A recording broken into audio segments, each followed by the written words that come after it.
بسم اللہ الرحمن الرحیم۔ السلام علیکم۔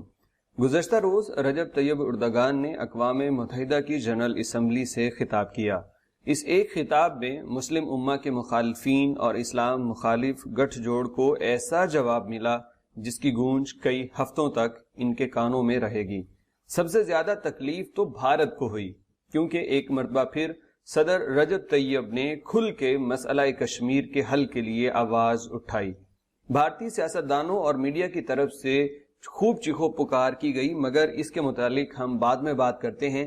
پہلے یہ دیکھتے ہیں کہ آخر اس اجلاس میں ہوا کیا تھا۔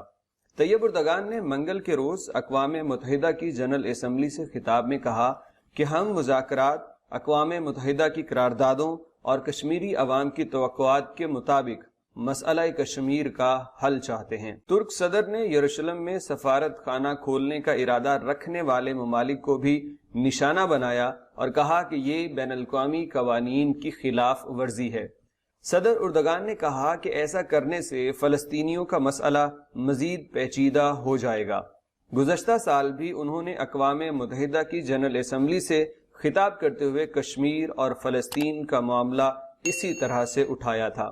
وزیر اعظم عمران خان نے اقوام متحدہ میں کشمیریوں کے حق کے لیے ایک مرتبہ پھر آواز بلند کرنے پہ ان کا تہہ دل سے شکریہ ادا کیا۔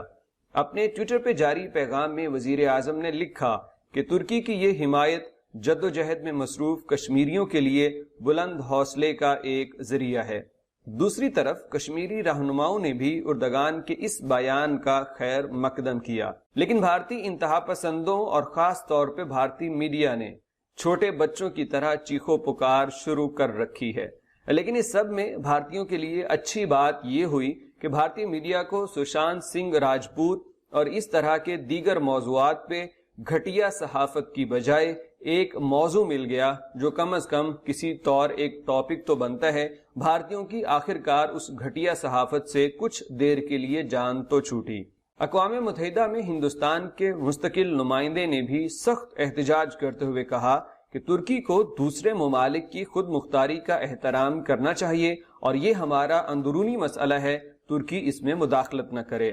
اپنے اس پری ریکارڈڈ بیان میں طیب اردگان نے اقوام متحدہ کو بھی آڑے ہاتھوں لیا اور اقوام متحدہ میں اصلاحات کا مطالبہ بھی کر ڈالا۔ اردگان اب بھی اپنے اسی بیان پہ قائم ہیں کہ صرف 5 ممالک 7 ارب لوگوں کی زندگی کا فیصلہ کیسے کر سکتے ہیں۔ اس میں بہتری لائی جائے تاکہ مسئلہ کشمیر اور فلسطین جیسے مسائل کو بھی حل کیا جائے۔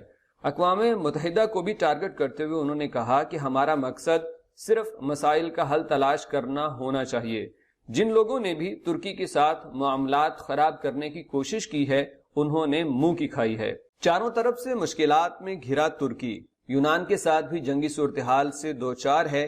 اس کے باوجود کشمیر کا مقدمہ اقوام متحدہ کی آنکھوں میں آنکھیں ڈال کے پیش کرنے والے اس لیڈر کی جرت اور بہادری کو ہمارا سلام ہے۔ یونان خود یہ جنگ نہیں چاہتا، مگر کئی ممالک یونان کو ترکی کے خلاف استعمال کر رہے ہیں۔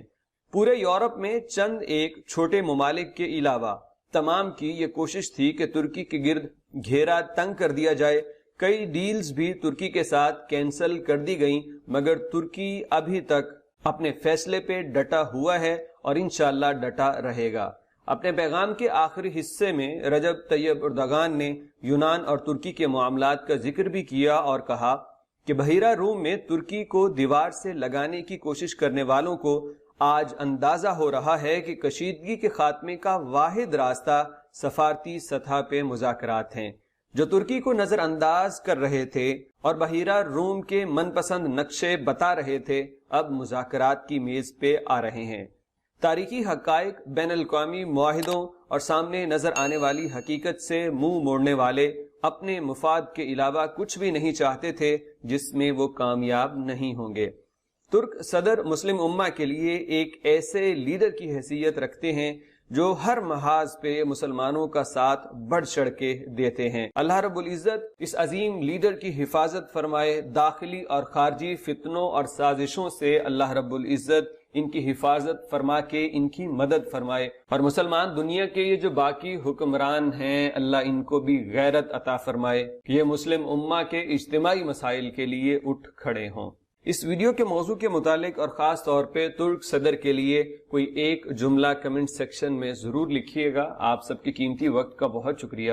السلام علیکم ورحمۃ اللہ وبرکاتہ۔